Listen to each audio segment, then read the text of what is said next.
Thank you so much for having me here. Yeah, excited to be here.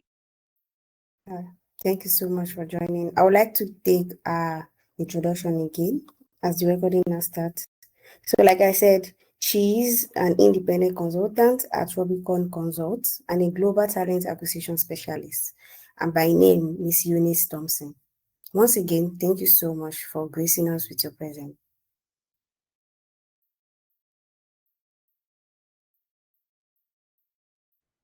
Of course, it's a pleasure to be here. Excited to start the session. Thank you. All right.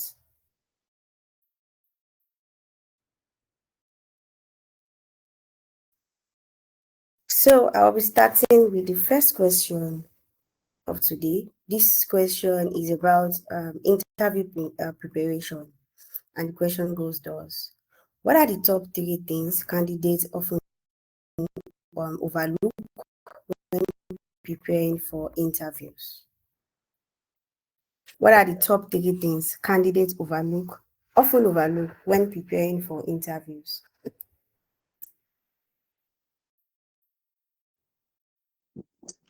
Yes, hi Aisha. Thank you so much for coordinating the session. I did get your question. What are the top three things that candidates overlook when preparing for interviews? That's actually a very, very, very good question. I will start off again saying hi, hello everyone. My name is Eunice Thompson. I'm a global talent acquisition specialist, currently working as an independent consultant with Rubicon Consults at the moment. One of the key things that I think a lot of candidates overlook when preparing for job interviews is not the first thing is obviously not researching who you are as a candidate. First of all, a lot of people make the mistake of actually researching the company first and who the interviewer would be, but they don't research themselves. I think the very first thing that candidates should focus on doing is researching who are you. And when you type your name on Google, what comes out? If someone else is researching you, the interviewer you're going to speak, what is this person seeing? What is on your LinkedIn? What is out there about you? That if someone surfs the internet and they are trying to gather some information about you, what would they know about you before you come into the interview room? I think that's very important. A lot of people do it backwards and actually research the company first. But most people should research themselves first and then research the company second, so that you have a very good idea of how the other person is seeing you, particularly because an interviewer would always research or do some background search about you before they come into the interview room to speak with you. Another thing I think is very important that people do not, interviewers, candidates often overlook sometimes is how understanding what actually makes you secure the job.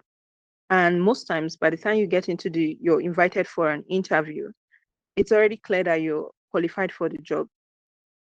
Likely the person who did a review of your resume felt that you had the qualifications or your profile was interesting enough for them to have a conversation with you.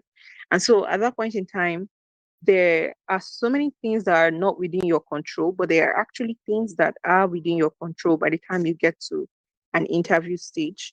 I would say one of the three things that I've observed that is within a candidate's control at the interview stage is, first of all, your ability to effectively articulate your qualifications. This is your majorly your communication skills, how well you're able to articulate what you offer, what your value is, what you can do, how you can contribute.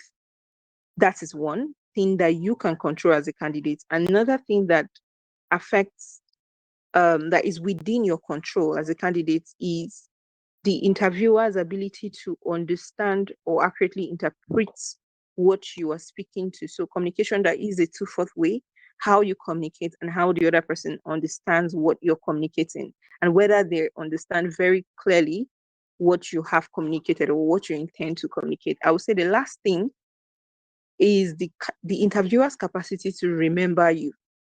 I think a lot of people forget that recruiters or hiring managers speak to a lot of candidates, and sometimes some people are more memorable than other people.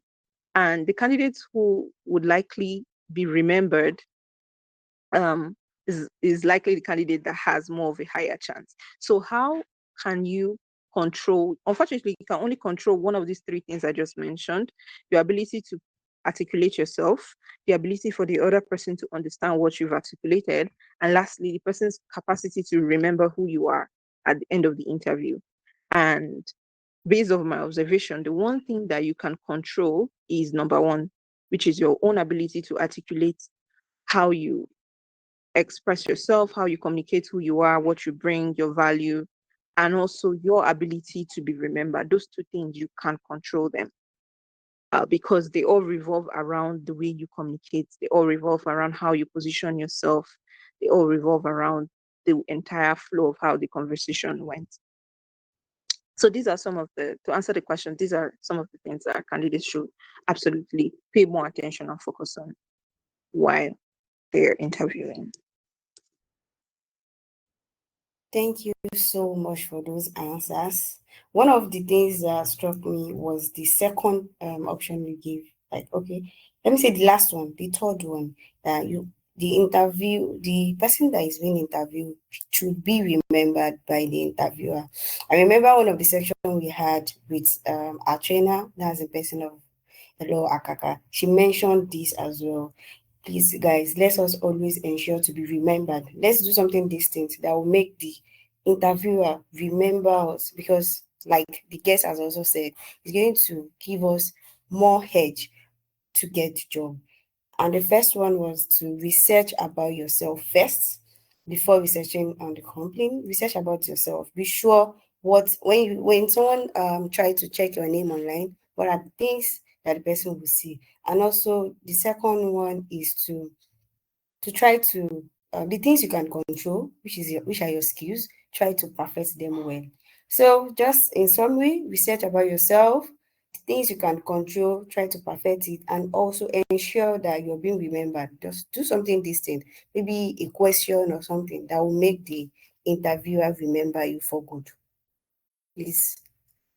So I would be going straight to the next question. Please, if you have a question, for those that are just joining, use the Q&A section for your question. But if you would like to speak after the guest speaker, let me know in the chat box so that I can allow you to use the microphone. Thank you. The second question goes thus: how do you recommend researching a company before an interview? Are there specific resources you find particularly useful for us to be able to research companies before an interview? Yes, of course. I'm sure majority of us by now know how to do some of these things, but I'm just going to highlight like a few. So, of course, you have like some recommended websites. We have LinkedIn. We thank God for LinkedIn. Most companies that are hiring, or most companies that are out there that have a digital footprint, would always have a LinkedIn account for you to do some research around them and understand how long they've been in business, what kind of contents do they put out, or who are the kind of people that work for them. And you also have Glassdoor, of course. From a candidate perspective, Glassdoor allows you to see other previous reviews of employees that have worked there before and have left the organization, so that you can also get their feedback and assess holistically whether this is the kind of place you want to work with. People ask questions around their values, the culture, and the working style there, just having like a much clearer understanding. That is what Glassdoor will do for you. So always use Glassdoor to research a company before you go into an interview, particularly because there are also questions or opinions you might see on Glassdoor that might inform your own questions in the interview. You might want to find out more. Like if you find an employee saying something about the company culture and you have seen like 20 people are saying, the company culture has this thing, you want to verify that at an interview. So having sort of that information for yourself helps you come up with better questions to research the company, and it also shows that you've done your own research. LinkedIn is very good, like I mentioned, because LinkedIn gives you access to what the company has put out on their social media and digital pages. Not just LinkedIn, their Twitter, their Instagram. Check all the social media pages they have. Another thing I would say is research the news. If there are news news or information that have been carried out already about the organization on Google. Let's say, for example, a company there, or the company you're trying to interview at has a project that they've worked on, or have a couple of projects they've been working on, and you want to sort of like have an in-depth understanding, particularly because depending on the role you're coming in, let's say you're coming in as a project manager, are you even aware of the kind of projects that they work on? If it's an oil and gas servicing firm, do you know what has been in the press, what has Punch said about their project, or what has the Guardian News said before? You just want to do all that research, go as far back, particularly for older companies, and do your own research to trace the flow of their growth, the how was the company 2 years ago, how were they 5 years ago, what kind of projects were they working on, have they evolved as a business. You want to have all of those well-rounded perspectives about any company before you go into an interview. So of course, researching is very important, um, but it's also important to be intentional about the way that you research the company. I've mentioned some of these resources that we are already familiar with. Another thing I would say when it comes to researching a company, don't just get carried away with researching the company and the projects and forget that companies are made up of people. Research the people that work for the company. A company is only as good as its team, anyways. So research the kind of people that work with the company, who is on the executive team, who is at the management level, who are they, what do they do, what are their thoughts, like if they've released information on thought leadership, you want to go and read up on them and see, are these the kind of people that align with who I am as a person? Can I work here? Can I work with this person? Especially if you're going to at some point interact with other persons in the business as well. So you want to make sure that you have all of these things.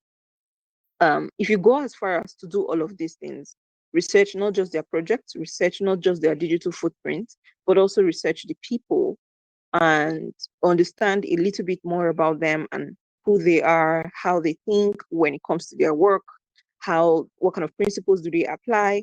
All of these things sort of like just give you a more well-rounded view and sort of and even a competitive edge, because a lot of candidates would not do this much research. But if you do that, then that sort of gives you an edge and empowers you to have better questions when you come into the interview. Because what will happen is that by the time you're done with all of this research and you have all of this information, naturally there will be a lot of questions brewing in. So when they're asking you, do you have any questions for us? You've already done a ton of research, so you would have a lot of questions to ask about the company. Thank you so much for the response. I've been jotting a lot, and I hope every other attendee is doing the same.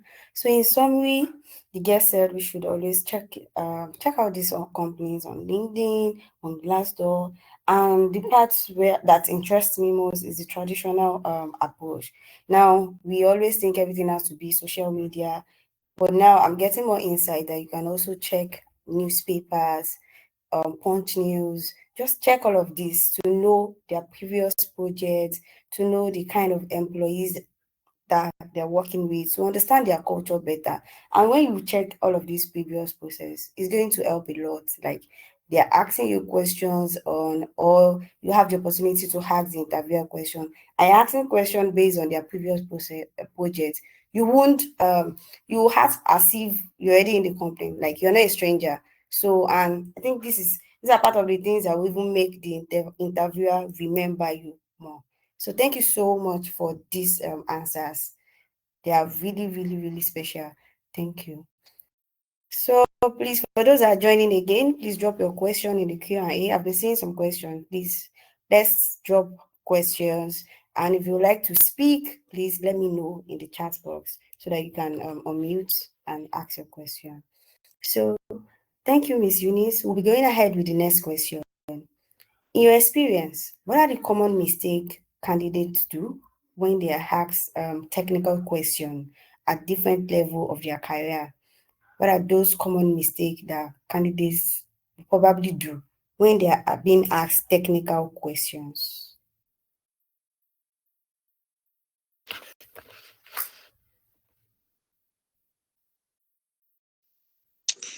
Thank you so much, Aisha, again. Um, so this is a really, really interesting question because it has made me pause a bit and just reflect.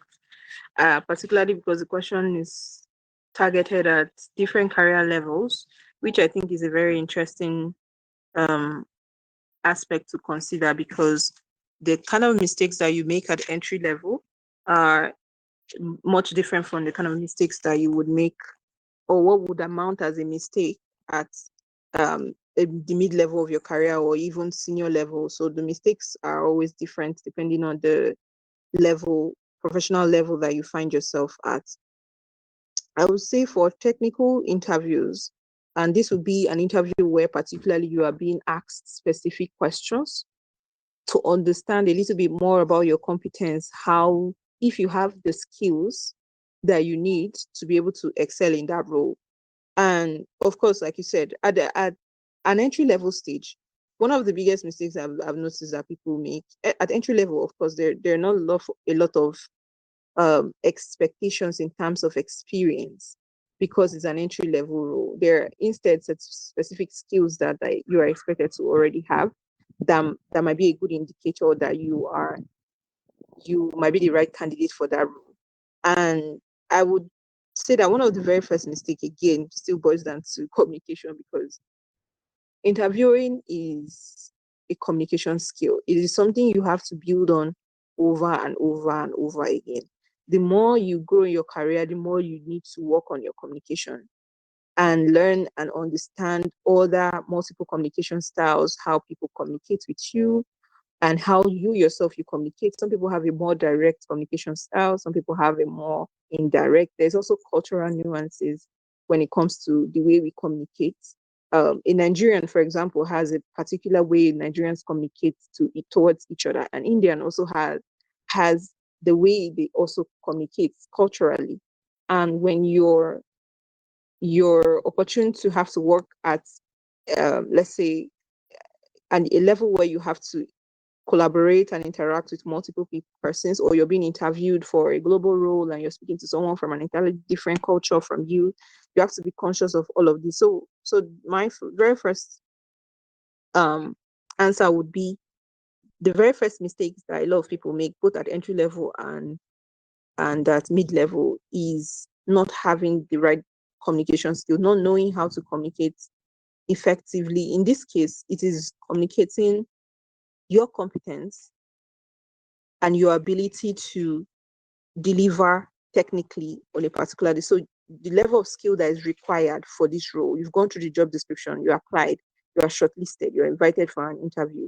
Obviously, there must be something that have been on your CV that person saw that made them think, oh, I want to speak to this person, but I just want to verify. I just want to ask some certain questions. And so one of the very first mistakes is that not understanding the proper ways to structure your communication to make yourself come off as someone that is extremely competent in your craft, that has mastered your craft, that knows your onions, that understands what you're doing. And this can be, when I say communication, I would love to break it down a little bit to certain words like pillar words, for example. Some people have this thing where you're speaking to something. Obviously, you know that it's something you can do, but you're faltering, if that's the right word. And you're like, I guess. People will use some words like, I guess, I'm not sure, or I don't know if. All of these words that don't even give the listener confidence in you. Because if the kind of words that you use to communicate your competence, the kind of words that you're using, you need to be very careful of your language. How are you positioning yourself? People can only see what you already know that you have and you can articulate. I can't uh, I can't imagine that you have what you cannot articulate that you have. So you need to be very confident in your craft. You need to be very confident in your communication. You need to be very, very conscious of how you articulate who it is you are, what it is you know, and how you go about what you do, and the kind of results that you know that you can deliver. So I would not love to, I don't want to hog the mic too much or flog so much on it. I think your question was targeted at what are some of the common mistakes. So communication is one of the major mistakes, I would say, that people both at entry level and at mid level, most especially people at mid level, uh, struggle with. And of course, it takes time practice interviews. Take opportunities of boot camps like this, for example, for you to be able to practice how to speak competently, how to express what it is that you know for a third party, for someone else that is hearing you confidently. At every point in time, I usually say that interviewing is like learning how to sell yourself. You're basically a marketer. You are selling yourself, so you need to know how to do it, and you need to know how to wire your brain to do it so well that even if they're waking you up from sleep, you're waking up and you know you can articulate what it is that you do, how you do it, how you go about it, the kind of results you can get, and someone else listening to you would fully understand and believe what it is that you said. So communication is one of it. Another thing is not and I talked about this earlier when I said not being memorable, right? This is tied to communication as well, but a lot of people are very much afraid to um grab attention, to be unique in an interview, to be themselves. And we hear a lot of be yourself, be yourself, but what exactly does that mean in an interview setting? What it means is that if someone is interviewing for a role, you're already aware that they're speaking to multiple people. They're going to be speaking to a lot of candidates. And sometimes it's really just not even the most competent person that gets the job. It's not the most knowledgeable person. It's probably someone who's um who's just unique in a sense, whose personality resonates or is likable, if I'll use the word. um but not just that they are likable, but it is that there are facets of their personality as well as their competence and skill that just makes them a much more suited candidate for that position. And the people who are interacting with them, the people who are interviewing them, can see this in the way the person is unique, in the way they go about what they do, how they speak, and how they interview throughout the stages. Like, it's consistent, because especially for some companies, very large companies that have multiple stages, you have multiple persons that are interviewing you, and all of these people are calibrating and deciding together, making a joint decision to hire somebody. So don't be afraid to grab attention. Don't be afraid to break patterns. Don't be afraid I think most times we get too carried away with the whole interview practice and wanting to do it perfectly, and wanting to practice a million times, that people forget that you can just be unique. You can break you can break your chain of thoughts, and you can grab attention. You can say something that makes you seem memorable. I'm not saying just saying stuff off the top of your head, of course. I mean, in relation to what you're being asked about, you can just have a much more unique way of presenting who you are, of making yourself a well-rounded profile that just makes people connect a lot better with you, especially because we're in the digital age as well. So these are the top two areas I will mention. Aside that, there are other mistakes that people make, like not being prepared enough, not having the right kind of information, coming to the interview unprepared themselves, not even researching. And there are some mistakes you make at entry level that you cannot make at mid-level. I forgot to mention that. There are some mistakes you make at entry level, I'll repeat that you can't make at the mid-level of your career. At mid-level, you can't come to an interview not knowing anything about the company. You can't come to an interview not knowing anything about the role or who you're even going to be speaking to. Do your research, find out who you're talking to. Go and look for information about the person, check their LinkedIn, check who they are, because when you have a much better profile of who you're talking to, you might be able to prepare a lot better, in terms of you would have even gotten cheat code. Probably the person posts a lot on LinkedIn. You would have seen something to have insight into who they are as a person, their communication style, how best you want to connect with them when you go into the room. So there's all of these unique things that people should take more advantage of when interviewing, and just don't make that mistake just don't make the kind of mistake that you've made at your entry level and make the exact same kind of mistake at mid-level, because at mid-level the competition is higher. There are much more better prepared people. So if you're not ready, if you're not prepared, if you're still making entry level mistakes, then of course your callback, you're just not going to be getting the results that you want at an interview. I'll sum it up for now. Thank you so much for the wisdoms you've been dropping. So in summary, communication. Everyone knows communication is key. You can know how to speak, but there should be a way you speak in certain places. There are professional communication, there are casual communication. We should be able to differentiate all of this. And whatever we say, like especially first impression, they say it lasts longer. So we should learn how to communicate effectively. So that at the end of an interview, we don't get to shoot ourselves in the leg, or even at the end of a presentation with someone, or you have just a 5 minutes pitch with somebody, and at the end of the day, you're not effectively communicating this person. Then the second thing she made mention is be yourself. As much as you want to prepare, you want to do all of the mirror standing, practice the way you will talk, don't forget to be yourself and be relaxed. Be relaxed. All of these, part of these things have been mentioned during the training so far. So I trust that after this bootcamp, we all would be a masterpiece when it comes to interviews and resume with all of this training we are getting for professionals. So with the answers you gave, this question is just the next perfect question we should have, and is on communication and soft skills. Please, I would like you to help us answer this. What advice would you give on effectively communicating strengths and achievements without sounding arrogant? Like I would like to talk more about what my achievement and strength is, but I want to do it in a very subtle manner, and I don't feel like I'm being arrogant when I'm talking about my achievements.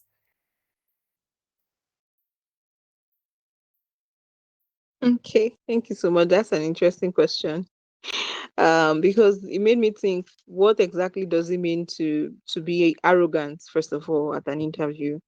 Um, I think that has to be clearly defined. Let people have a clear understanding of what it means to be arrogant and what it is to confidently communicate or effectively communicate your strength and achievement confidently without sounding arrogant. Arrogance, it's an entirely different thing. So I think I will start off with that, of what it means to first of all be arrogant, so that you can clearly distinguish that from being confident or just being able to articulate or effectively communicate what you can do, who it is you are.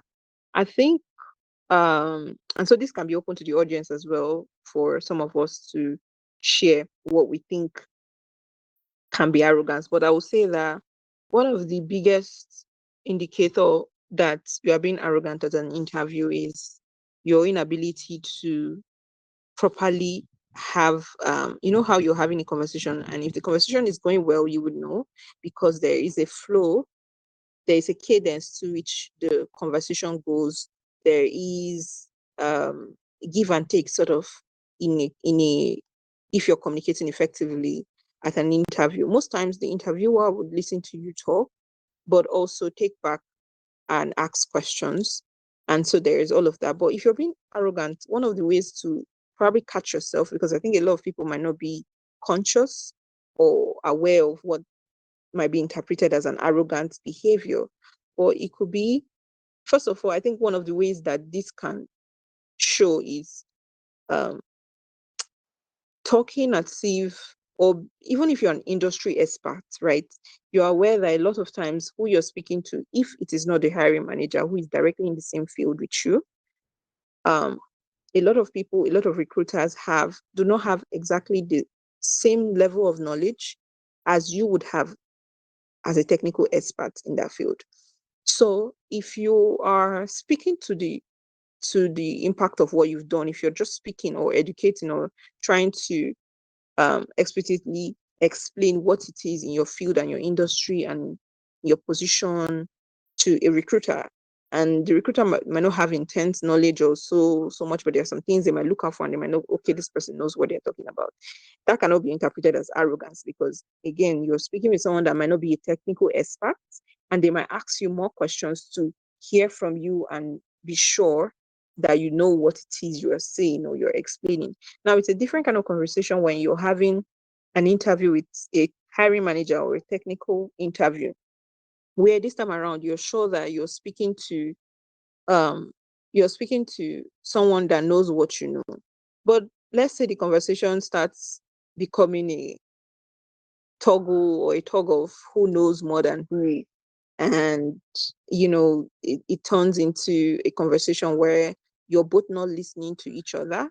You're just acting superior or speaking over the other person, or there's a lot of interrupting, and there's a lot of lack of actual proper communication etiquette when you're speaking at an interview. So there's all of that thing. Arrogance is just, people coming into the interview and acting like, oh, I know this so much, or I probably even can do this better than you as the interviewer. I think that's where it can be differentiated, as opposed to when you're confident, you're expressing, you're projecting, you're explaining the fact that this is what you can do, this is the value you offer, and this is what you're offering, this is how you can go about it, this is the results you can put. So being able to explain your capability, sometimes it's a thin line. You just have to be emotionally intelligent enough to know where to draw the line. There are some persons that even being confident can be interpreted as arrogance. I've seen this happen a lot of times. So that's why I said we need to start with asking what is arrogance, first of all, and understand what it is. There are there are biases that people have, and this comes up in gender biases as well. There are some people who feel that certain kinds of persons might come off as more arrogant, or if you're just being confident to someone else, they'll interpret it as being arrogant. So you always have to be careful of all of these little nuances. And ultimately, like I said earlier, there are some things you cannot control. You cannot control how the other person who is interviewing you, or the other people on the panel are interpreting some of the things that you're saying. But if you are conscious of how you communicate, if you are conscious of communication styles, if you're conscious of words, the exact way you speak, how you go about your words, the things you say, the lingo you're using, if you're conscious of all of those things, it's easy for you to understand that I can project myself like this, and ultimately the way you compose yourself, the way you speak, if you don't allow yourself to get carried away with so much knowledge and all, and you don't hog the mic, for example, you're conscious of your time while you're speaking. If it's an interview, if it's a timed interview, you're conscious of that as well. You're conscious of the fact that I need to speak and give back the interviewer some time to ask me some questions.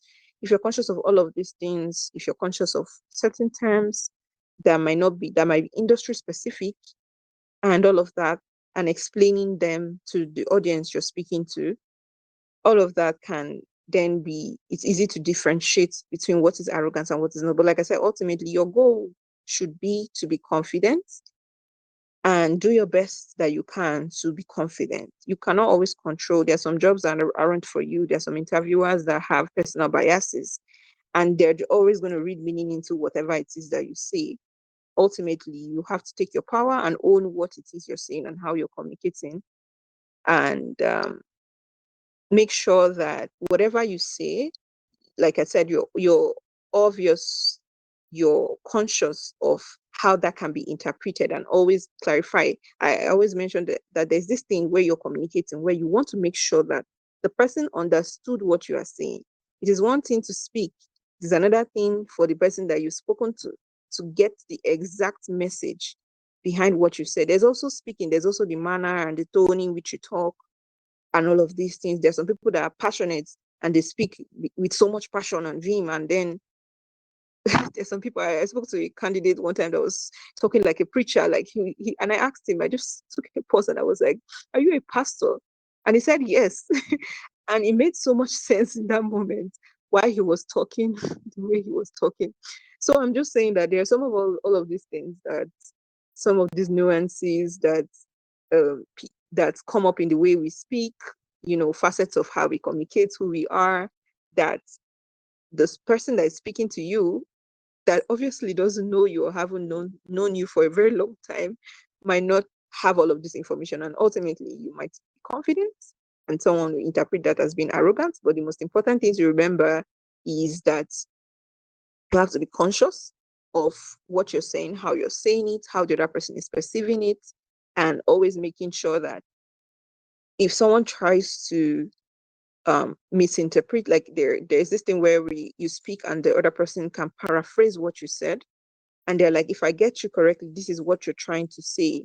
If it is not what you're trying to say, you can just clearly say, no, you're somewhere close, but that's not entirely my point. This was my point. So you can always try to, communication is a two-way street. You can always try to direct the flow of the conversation and let the other person understand that this is where you're going to, this is what you mean, and ultimately still be confident, still be yourself.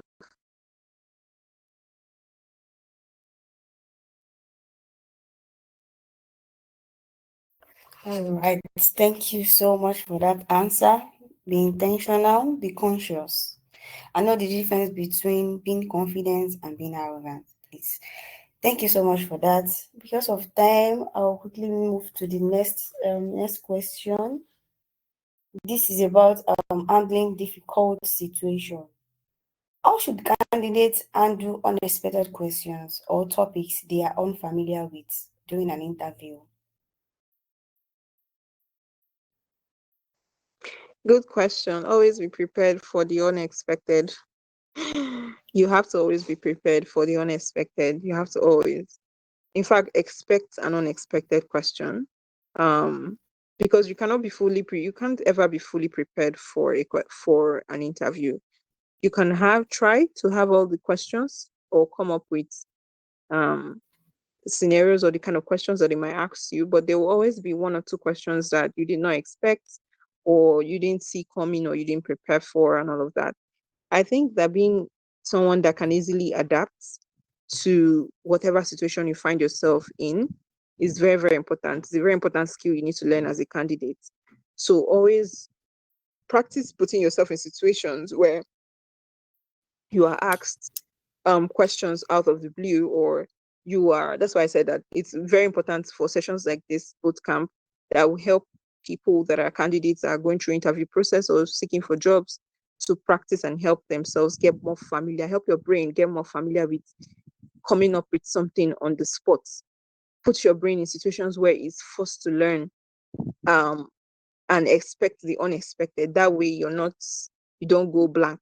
Because there are some people who have that response where when you ask a question you did not expect or you didn't foresee, your brain just blanks out.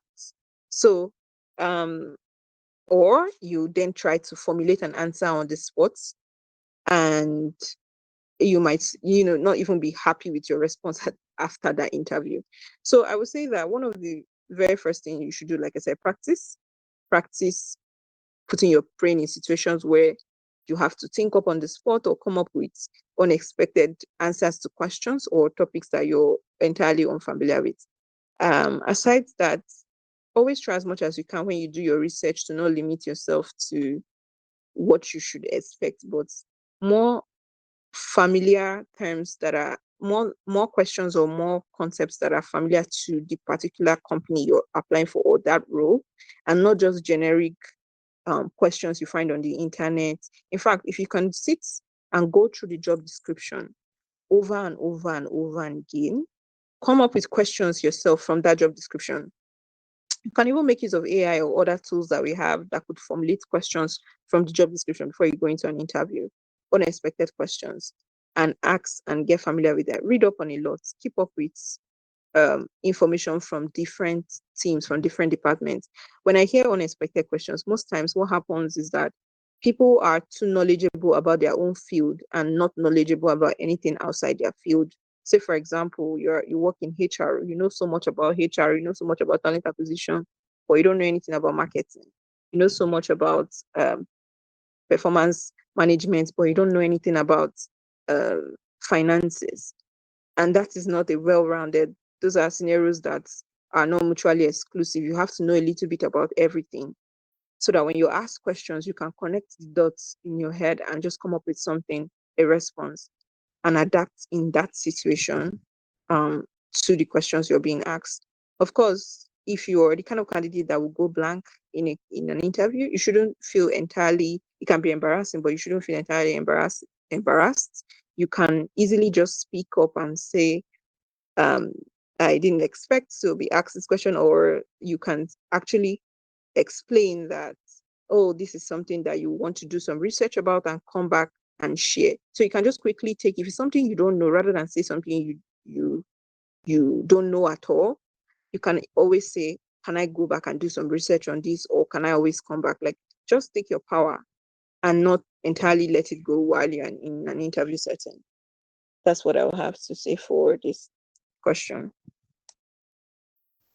Right, take your power. Meaning you can always yes and no is not only the answer. You can always do a follow-up and give a not yet kind of response that you can always come back to it. Also, my quotes, the quote I would like to take out from this is for you to know everything about something and then know something about everything. So, and you, and like she said already, prepare for the unexpected. Like you have to prepare for the unexpected because you are not the interviewer and you don't know the angle they might come in. But I think with effective planning, with all of the things that have been said and all of the training that we've been undergoing for the past 2 weeks, with effective planning, we wouldn't see a lot of unexpected questions. That's my thoughts. So I would move to the next question. Still under handling difficult situation. What is the best way to manage nerves or anxiety before and during an interview? What is the best way to manage nerves and or anxiety before and during an interview? This is a simple one. Take a deep breath, always breathe in. Take a deep breath, always, and pause. Learn how to be comfortable with silence. Learn how to take a breath and pause most times and communicate why you're doing that. Or you can easily just say, can you give me a second? Let me just quickly. You can ask, you can request, even while in an interview, if you need to collect your thoughts. You don't need to just rush and start talking. It's better you ask for some time. You're feeling anxious, you want to take a deep breath and collect your thoughts, and then you speak. That even makes you sound, like I said, communication, it makes you sound even more trustworthy as opposed to allowing your anxiety get the best of you, um and not performing and underperforming as you wouldn't want to in the first place. So the best way to manage your nerves and anxiety is to, first of all, learn how to be comfortable with asking or taking deep breaths, taking pauses, sitting in silence, and asking for some time to collect your thoughts. If you're a very, very anxious person, 9 out of 10 times, when you ask an interviewer a to give you space to collect your thoughts, they will honor that request. Nobody would say, "Oh no, don't you shouldn't take your time to collect your thoughts and respond." They would actually.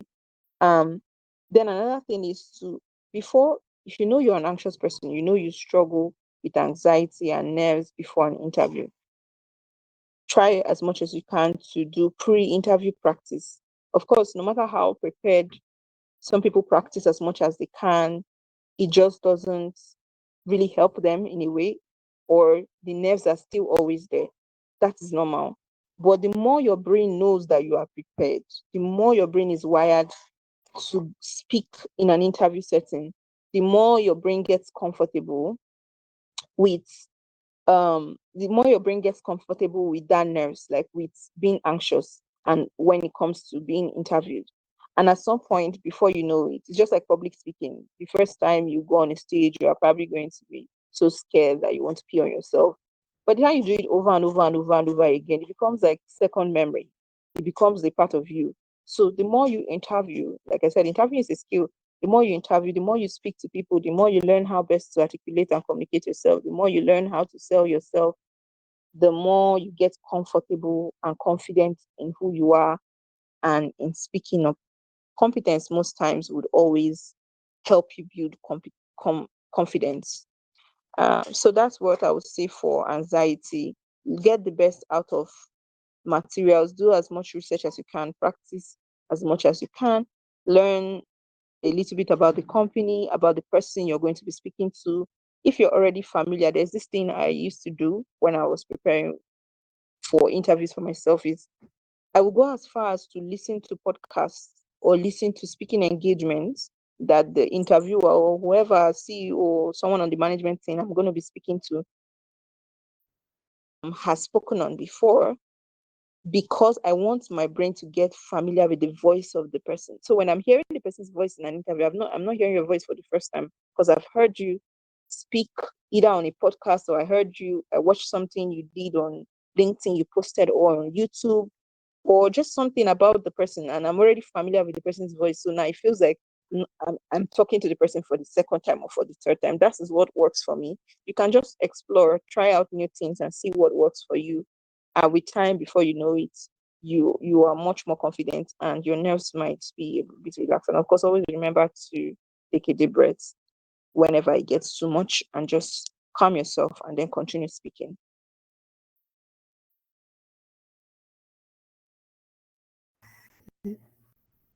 Take a deep breath. Thank you so much for that answer. Please let's all note that you're not a robot.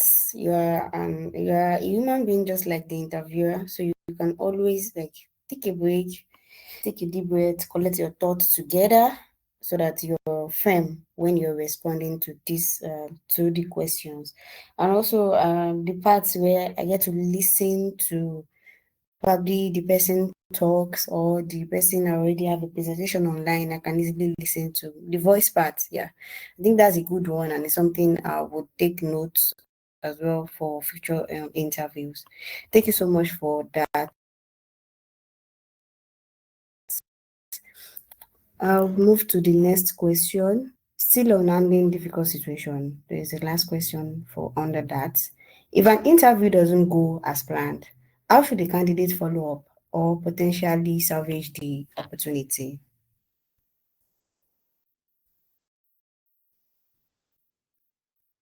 I only have one response to this, one answer to this question, also considering our time as well.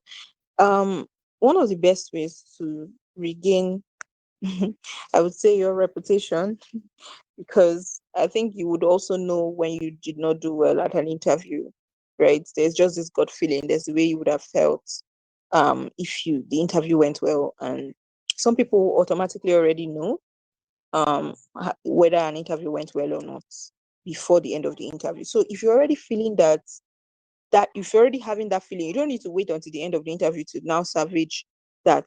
You would be feeling that already during the interview, that, oh, this is not going well.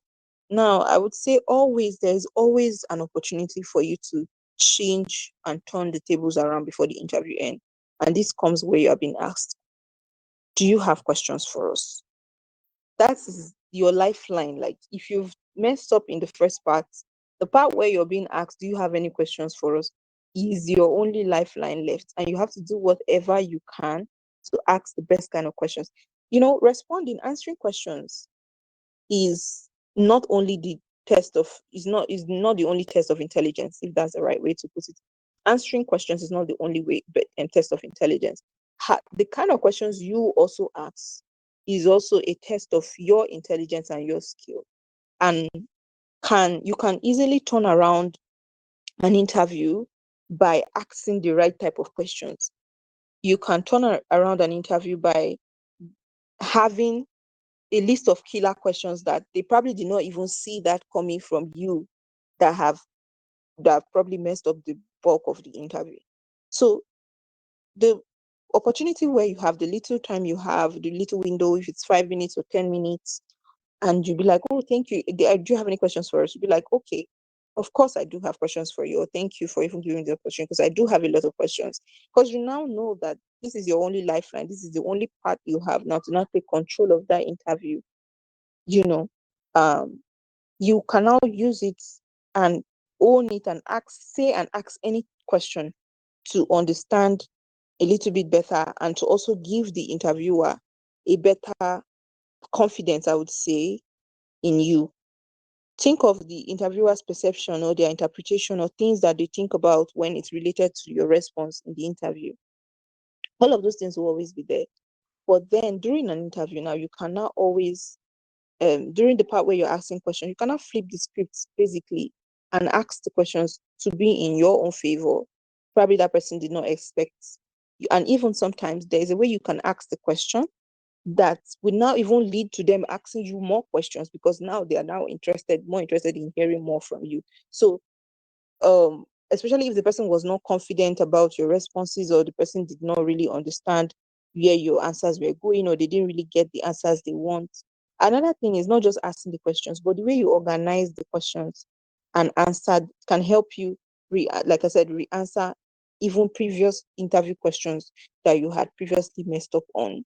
So you can now ask a question that can give you an opportunity to even now re recalibrate who you are, position yourself again as someone that can do this. So these are some of the things that I would like to say. But another thing I want to point out is, let your questions be aimed at three things majorly: the company, the role, and who the person that you'll be working with is. If you can have very important questions around these three key areas, it will be much easier for you to salvage the opportunity situation that probably did not go well in the first half.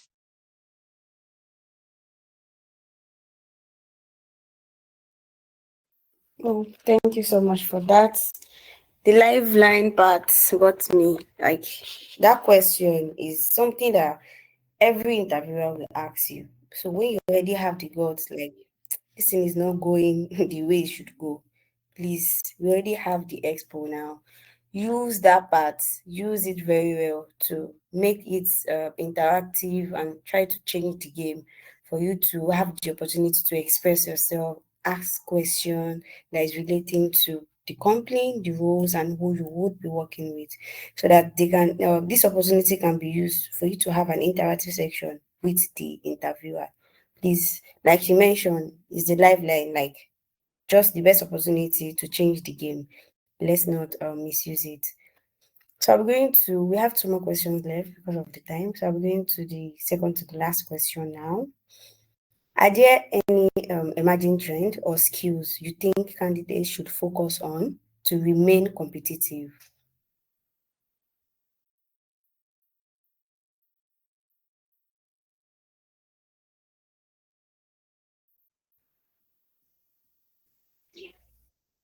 Yes, of course. There are things that candidates should do to keep them competitive. One of them, like I mentioned, is still okay. This was a question around trends, right? Or skills that people should focus on. So this could be outside the interview, the kind of skills or the kind of trends you should be thinking around that you could obviously bring back into an interview setting to better position yourself as a top candidate. I would say being knowledgeable about um, things that are happening in your industry, having industry specific knowledge can help. When I mean industry specific knowledge, I mean that even if you've worked in five industries your entire career, and you're getting into a new industry that you don't know anything about, and you're just here for the interview, and obviously they're asking you all of these questions, you should, if you had done some research and understood a little bit more context into this industry, because you would have like a better response, or you would have like a better context into the kind of questions you're being asked, as opposed to when you're coming with knowledge from the industries that you've worked with. It would be an advantage if actually you are interviewing for a role in the same kind of industry that you've already worked in. Let's say you've always been in non-profit your whole life, so you have enough context or knowledge about non-profit. But let's say you're moving into a different area of non-profit you've never known. The kind of information you have about that industry, that field, can help position you as a and keep you competitive or at the top of your game as a candidate, because very few people have industry knowledge about a particular business. So if you have that industry knowledge, if you have, and I'm not just talking of knowledge of the past, it could be knowledge of what will happen in this industry in the future. You can be going into an interview from, if you're coming from non-profit into the oil and gas company, and you're asking questions, but now you're asking maybe questions around the future of companies that are in the oil and gas field, or asking futuristic questions that are showing that you're thinking ahead, you're thinking far. And companies always want to stay relevant. Companies always want to be in business. They are literally here to make money. They want smart people who will join them and help them stay stronger and be relevant. There's no company that does not want to have people on their team that will help them become knowledgeable or become better in the next 10 years or stay in business, basically.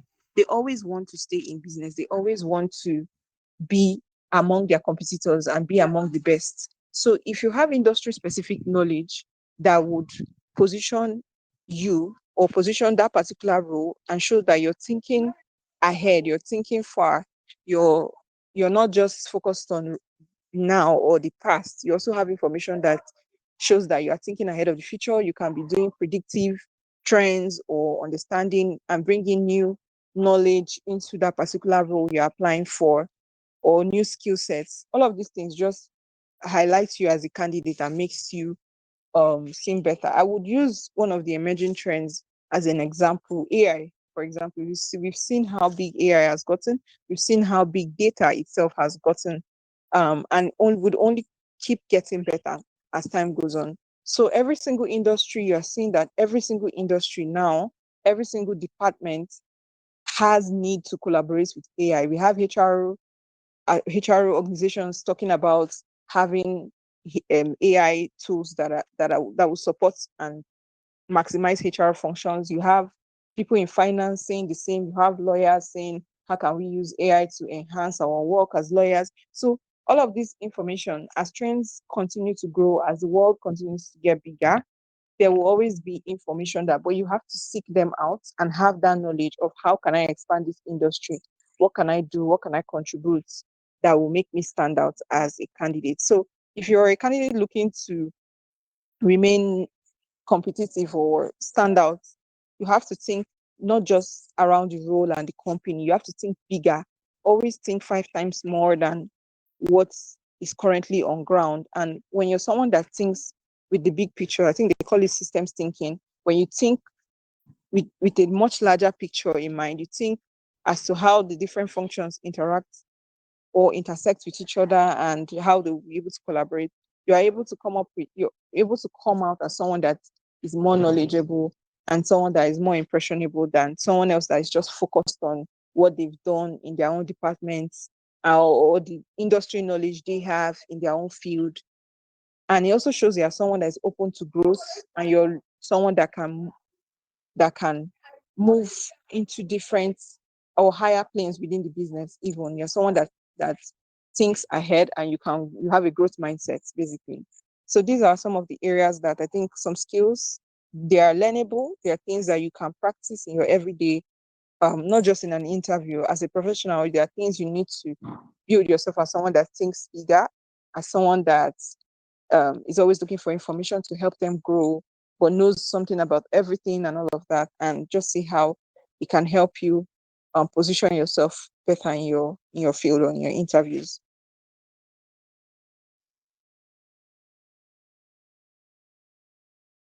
Thank you so much for that answer. So as she has said, we should ensure be to understand all of the trends, understand what is going on. You don't expect to to still be using tools that we used 5 years ago and you still want to be using it in 2024. Like we need to work more with trends. And as she has mentioned earlier, AI is like taking over almost everything. Everyone wants to automate all of their processes. I work as a product manager in a company where we implement IT solution, and one of our biggest risks is always employee not wanting to leave the product or solution they've been working on currently. They don't even want to hear it when you start bringing in new solutions for them, trying to automate their process. They still want to continue to use those tools, and I don't think that would make us relevant in this competitive era that we have now. We need to be dynamic and be always ready to follow trends in our career path. So our last question for our guests would be this: are there any resources, books, websites, or courses you would recommend for interview preparation?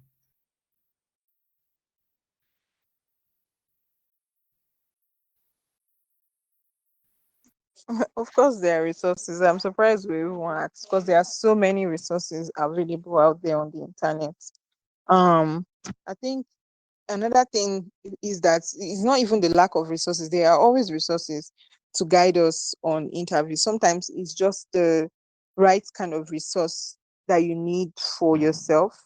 I would always say, just like you had earlier made the distinction here, I would always say consider the level of career you're in and seek interview preparation resource that is tailored to that level of your career and also the industry you want to go into, the role you want to go into. Try to get more niche kind of resources that are tailored to your particular field, or where you the kind of role you're looking to go into or what you're doing.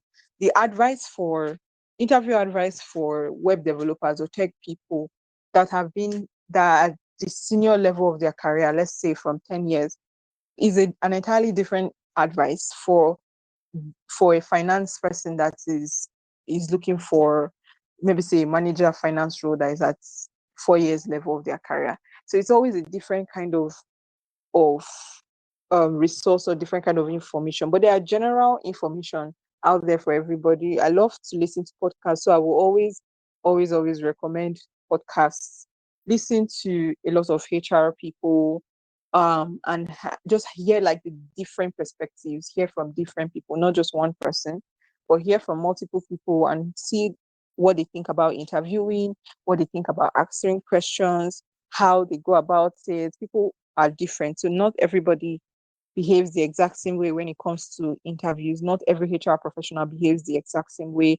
Not every company behaves the exact same way, but there are basic rules and principles.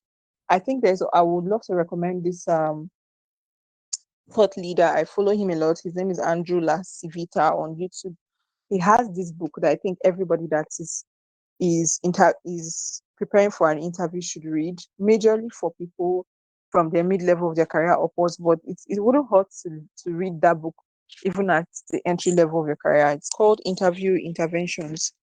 Um, and it's a really really good book. I think everyone should read it. I read that book and it really really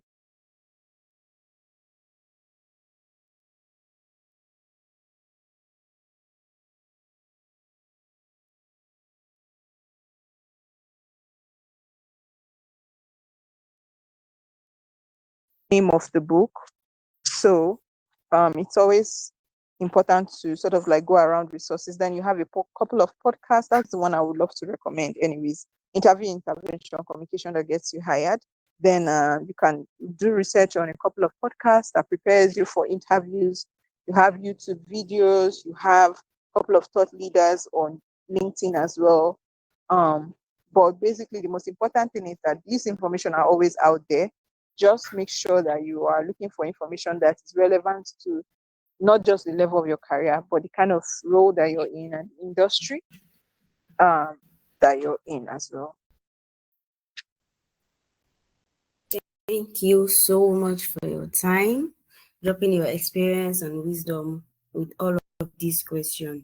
So, and like she said, we have a lot of resources. Like we have a lot of platform to get these resources, but we should always ensure to get resources that are relevant to our niche, and we should also try to research based on different HR perspective, and also try to follow up with Andrew, as she mentioned, and try to read that book as well.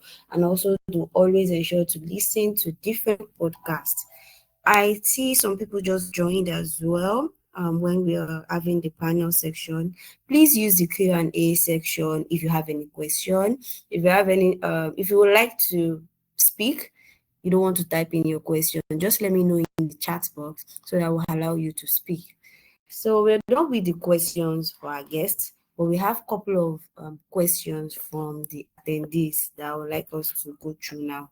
Please, if you have any question again, please kindly drop it because of our time so that we can quickly run through all of that. So please, Miss Eunice, Gift is asking a question. What are the likely things to do to be remembered for? Could it be the questions you ask? Or okay, she's saying you should throw more light on things that you need to do to be remembered for during an interview?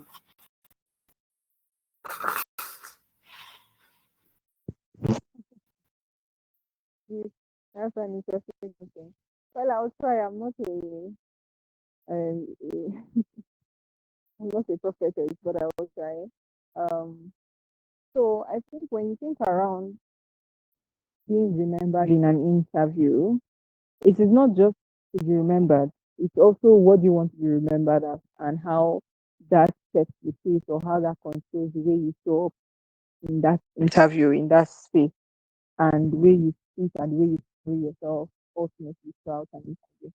So, when I say be remembered, I mean don't be too scared to be yourself. Like don't be too scared to be normal because the thing is that we're always trying to, you know, everyone struggles with I think at some point every professional has struggled with imposter syndrome and you have to keep building yourself, building your knowledge, your yourself as a person to get to the point where you are now confident that you at least know certain things and you can show up as yourself, but also get comfortable in the learning, in the journey that you might not even know it all, but where I am now, I am confident enough to show up as a person. I can show up at an interview and I can speak. I don't have to know everything. Nobody knows everything. Everybody's always learning. You always have to remember that. Even the people that you feel they know so much more than you, those people too are also looking at other people. Those other people now are also looking at other people. So it's a constant struggle. It's successful. Everybody is improving, but don't be afraid to be unique. Don't be afraid to be yourself. Don't be afraid to show up as who you are. I'm not saying it to be unprofessional or because you say don't be afraid to show up as who you are. Now means that laughing at an interview, or you not be serious, or you just acting anyhow. No, to be that there is a conventional way that other people answer a particular question. And yeah, you just have a unique way that you speak. And rather than if you don't segment it, everybody say, just explain it and ask the question the way you want to ask. Like, always say that. When I say you, think of your communication and any question you're asked, always that be what did you do before or what so what did you do before to answer the question you want to ask or what I so this is what I will do tomorrow. It is not always everybody will not but it is Hello, Miss Eunice. Your voice is quite breaking and low, a bit low.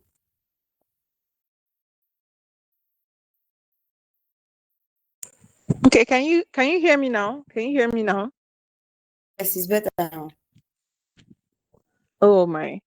So just to round up, I was just saying that whenever a question is asked to you at an interview, when you're thinking of how you respond to your questions, think of it in two ways. Every question that is being asked to you is either they're asking you and you are going to answer them based on what you had done before, or you're going to answer them based on what you would do if you are in that kind of situation. Most questions will always fall under these two types of responses. So I'm saying that when I say be unique, when I say be memorable, don't be don't give textbook answers. Don't give answers that you cram from Google or answers that you feel that this is what everybody will be answering. Be comfortable with answering the question the way you best think because you are being evaluated based on your how you think or how you approach things and situations. And even that thing that you're thinking, oh, I don't even know it or I might not know, might be more than what other people know. So always have that confidence enough in yourself enough to be able to not be afraid to be different, to answer a question. And if someone else doesn't understand, you can always expand and walk them through your line of thinking or your train of thoughts. So these are some of the ways I can think of when you're asked a question or when you're asked several questions, think about how you would do that thing in the context of that company or in the context of that role, in the context of that business. And don't always be afraid to give an answer that might not be a textbook answer, that might not be a regular answer. You can give another answer. I think it's called give room for creativity. where you can think out of the box, you can answer a question and be like, this is what I would do in this situation. I think that's all I would say for that. Thank you so much for that. For me, it still boils down to when you have this opportunity to ask them question. So I think this is one of the situation where you can be remembered for. What are the kind of question you're asking them? How much were you able to ask questions that are relevant based on their company, the role, and who you're working with? And also from the trainings section we had earlier, before now, the trainer Ilo Akoka also mentioned about gesture, like even if it's a physical interview or a video interview, how well do you smile? What's your gesture? Do you have a positive aura when asking all of these questions? So these are the things that we can be remembered for. Thank you so much for the insights. There's another question. Okay, this question is she's asking that is there any strategy or techniques that one needs to have to be able to answer questions? These are unexpected questions. I think we've answered that already. So another question is, employers have bias to candidates with career gaps on their employment gaps in an interview. Sorry, I lost you for a second, so I couldn't get your question. Please recap. All right. Do employers have bias to candidates with career gaps on their resume? How would you advise candidates to handle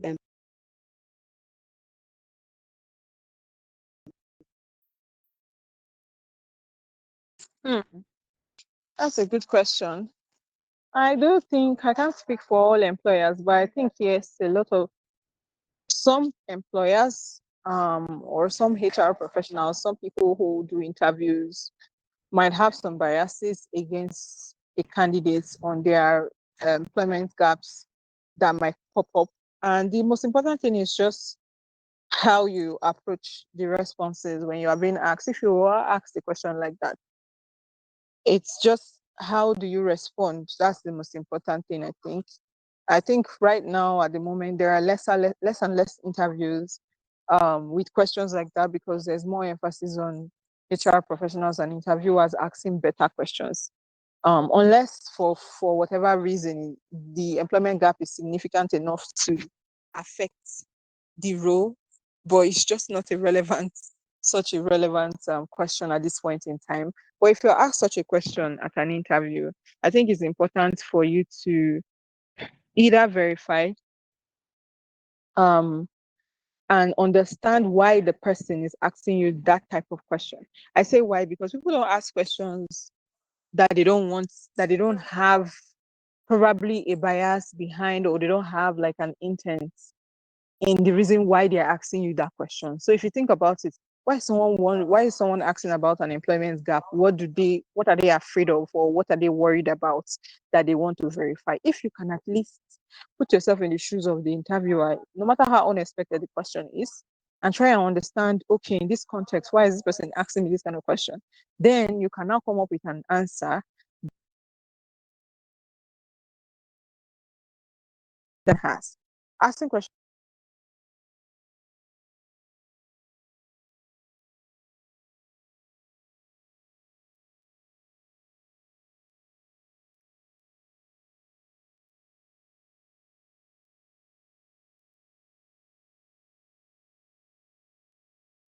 Sorry, particularly if maybe that company has a history, or maybe this line after 6 months, and then on your CV, maybe it's implement the role. People always resign on that role after 6 months. Then you now on your CV, you have two positions that you only did 6 months in. So this person will probably be worried and be like, oh, let it not be that I'll come and hire somebody. Even them asking you that question is an indicator of something in their own process or in their system that you need to be aware of yourself. So I would say always try to understand the reason for the question, then find a response that might calm their fears or their concern. And if you figure out that the person is asking you the questions because they are worried that you will leave the job, or they are worried of one or two other things, you can just find a way and answer, give a response that obviously might relieve their fears or not. Unfortunately, I'm not one of those HR people that believe in answering asking questions like this, because I don't just see how relevant they are in assessing the candidates properly and effectively. And usually, people leave jobs for all sorts of reasons that may or may not be appropriate or verified or even correct information. But the most important thing is, if the person is assessed and has the competence skill, and the company has a proper people management structure in place for when this person comes in and they are able to grow within the business, or they see reason to stay within the company, then they can keep them there. But subsequently, if someone wants to leave the company, there's nothing you can do to stop them. At some point, they might still leave. But at an interview stage, you just want to be sure that um, you understand why the question is being asked, and then you answer to the best of your ability, that might be able to calm the or remove whatever fears they have, or even use it as an opportunity to ask your own questions and understand why it is a concern for them, to give you deeper insight. Like I said, the role might have people that resign every 3 months or 6 months, so they are worried, and that's where their fear is coming from. So you want to be sure of all of those things and learn or know how to navigate your responses and the situation. Right, thank you so much. We're taking our last question because of time. Oh, this person is okay. The person is saying thank you for the opportunity and the section. But also the question here is, how do we answer question when it comes to money, the money part of it? So the person is asking if it's advisable to state a certain amount of money, or we go in range. So, and the instance the person is looking into is a power sector. How do I answer the question when an interviewer is asking, how much do you think we can pay you?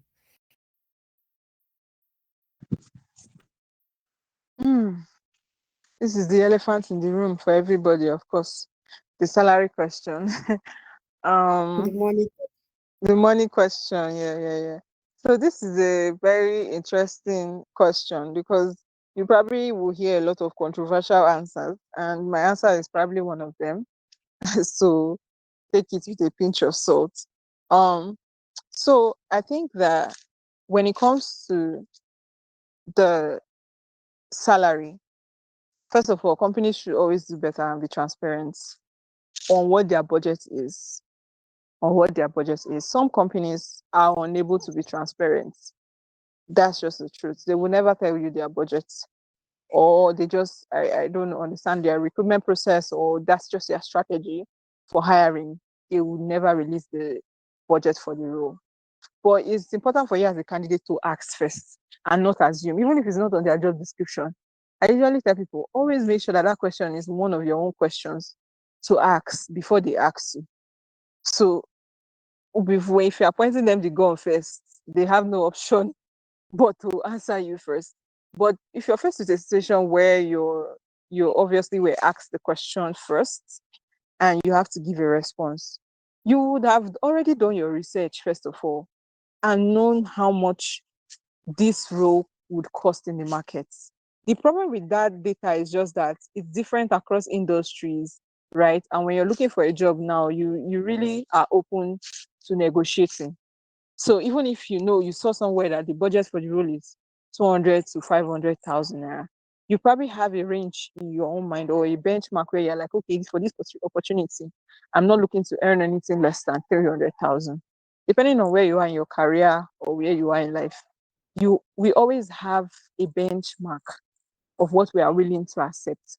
But aside that, what you are willing to accept, you need to also know the market value of a position. If you know that the market value of a position is 300 to 500,000, why are you going to accept a job that will pay you 50K or 70K for that position? Although you might consider that, okay, the company was not a big company and it's just a startup company, so they might not be able to have the same money as someone, like as much bigger companies, of course. So there's all of these factors you have to consider. But I would say that the best way to go about this is to first of all do your research, please. Have your own response. Have your own response. If you are asked, have a figure in your mind, but try to ask them what their budget is, that you will likely work with their budget. You're open to negotiating. If they refuse to tell you their budget, or they now insist that they need to know your own, then of course you already have your research. So you give them a range and tell them your range. Um, I think that's all I would say for salary until the day where we have Nigerian HRs that will start telling us their budgets ahead of time or their job description. Then it will probably be a day to call for celebration in the country. But until then, as a candidate, mount your guard and be sure that you know your worth in the market. You know you are offering a skill, you're offering value for money. Nobody's doing you a favor by hiring you. You already have something they want that you want to offer in exchange, and know the value of the service that you're trying to offer and the worth of it. And make sure that your work speaks to the quality of the quality of your work can match your pricing. And that's that. Nobody can intimidate you or change your mind about this thing. If you go to the market, even with the economy getting bad and all of this, no matter how much you want to beg or frown for the market woman that is selling something, she's not going to sell it lesser than her cost price. That is just the price. It's either you buy it or you cannot afford it, so you let it be. So think of yourself as a professional as the same level of this thing. You're offering a value. You're offering value for skill for a particular value. And if you have a buyer that can buy at the worth that you're willing to sell, then you sell. If not, then you go and look for another client that can buy your services at the price that you want it. Thank you so much for that. But I would like you to please answer this question in 1 minute. Someone is asking if you're saying that it's okay for an interview to ask question on salary during interview. I just want you to please make a clarification on that. Is it okay for me to ask question about salary during interview? Yes, of course, it's okay for you to ask. I would say emotional intelligence would tell you, if you're emotionally intelligent, you obviously would know that it's not the first question you should ask, at the beginning of the interview, but it should be one of the questions you should ask. It is not the first question you should ask, because in as much as you want to make money and you are here to exchange money for your services, you don't want to come off as someone that, or you never know who you're speaking to. The next person might just be like, oh, this one is just, how can that be the first question she would have asked us? Do you understand? So you first of all want to show value. When you have value on the table, when you are sure you've done interview stage 1 and 2, you are sure that it's you now they want to hire for this position, or they are ready to make you an offer, then you can now state your price if it wasn't a conversation that came up at all from when the interview stages started. But if it's maybe the first stage of the interview and you are asked all of these questions, and then it can be the very last question you ask, you can just be like, I'd love to know the budget for this role and the stages of the interview.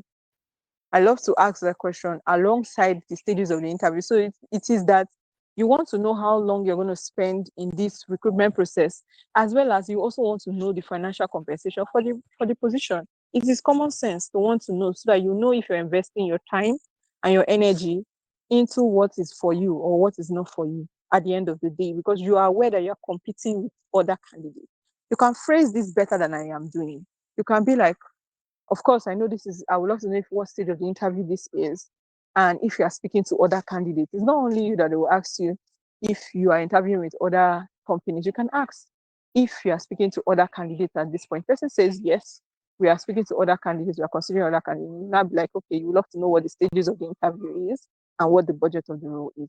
There's a sequence to how you ask the questions, and it doesn't come off poorly. That's just what I'm trying to say. I'm not saying it's the first question you should go and ask. The moment they ask, do you have any questions for us? You're not showing interest in the role. did not show interest in the company, nothing, just go straight to the money. Obviously, the person is just going to see you as someone that is just looking for money, and has no interest in the company. Thank you so much. We don't want to have like a three-stage of interview, and at the end of the interview, the budget is 50K. So I think it's very, very important. But we should also take note of not coming up with how much is like what's the budget of this role as the first question. We must have asked a lot of critical questions before moving ahead to this kind of question. So thank you so much for for the answers, for the word of wisdom that has been dropped today, for sharing your experience with us. I would like to ask the attendees, please let me know, let me see your reactions. If you enjoyed this section as much as I do, please just drop chat message or use the emoji. Let me see your reaction, please.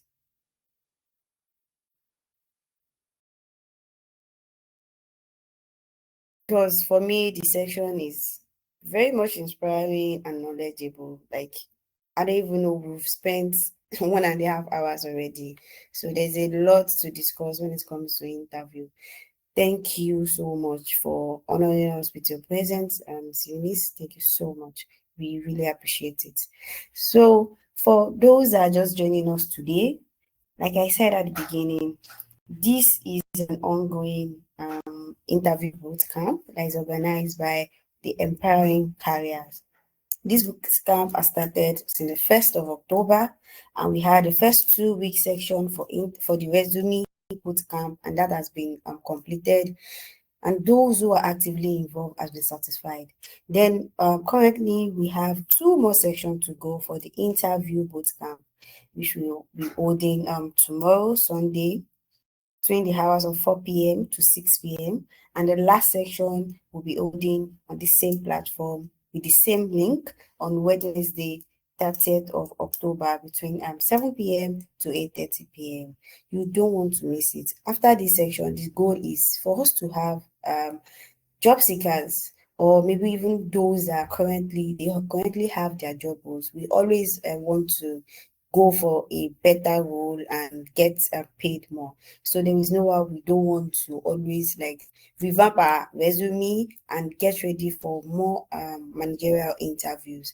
And I believe that those that have been following since the beginning of this bootcamp would testify to the fact that the section has been very insightful and knowledgeable throughout. You can't attend all of this section, then be blank when it comes to resume or interviews. Thank you so much for joining. And for those that have missed previous section, all of these recordings is on our YouTube. The playlist for resume is there, and for the ongoing interview, we all have the videos there. So in 24 to 48 hours, this video will also be live on YouTube. So you can go ahead and check. And also for the Empowering Career, one of our projects that is coming up, all of these are pre-events. We have a major project coming up in December, which is the virtual job fair. And at this job fair, we have companies who are currently our partners. They get to pitch what their culture is, what available roles they have, and then we have job seekers who listen to them, then get to like select, okay, this is the company I want. What we want to do is to give power to job seekers, because we are actually the cake, we are actually the prime. If there are organization and we don't have employees, there is no organization without employees. So we just want to give job seekers that power to be able to say, okay, these are the companies I want to work with. These are the companies I would like to be their employee. So, and this is coming up in December, and registration is currently going on for job seekers. You can always, when I say job seekers, doesn't mean you don't have a job. If you want higher jobs, you want to change your career path to something else, you can also apply.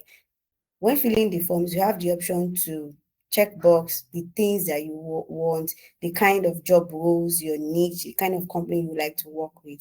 So please, you can always reach out to us on any of our platforms, on all of our social media handles.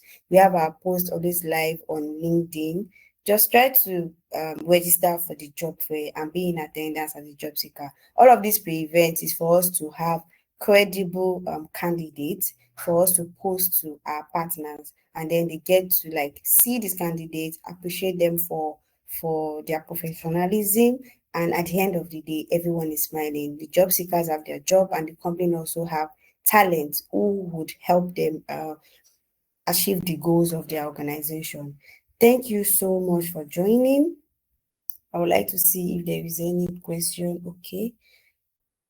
Thank you so much for joining. And once again, thank you so much, Ms. Eunice Thompson. Thank you so much for joining. I also say a big thank you to the founder of this organization, in person of Elo Akaka. Thank you so much for giving job seekers this opportunity to grow better. I'm Aisha Oluwaseun, the project manager event for this program. Thank you so much once again. I really appreciate you all. Let's enjoy our evening. Thank you so much, and bye, everyone. Bye. Thank you.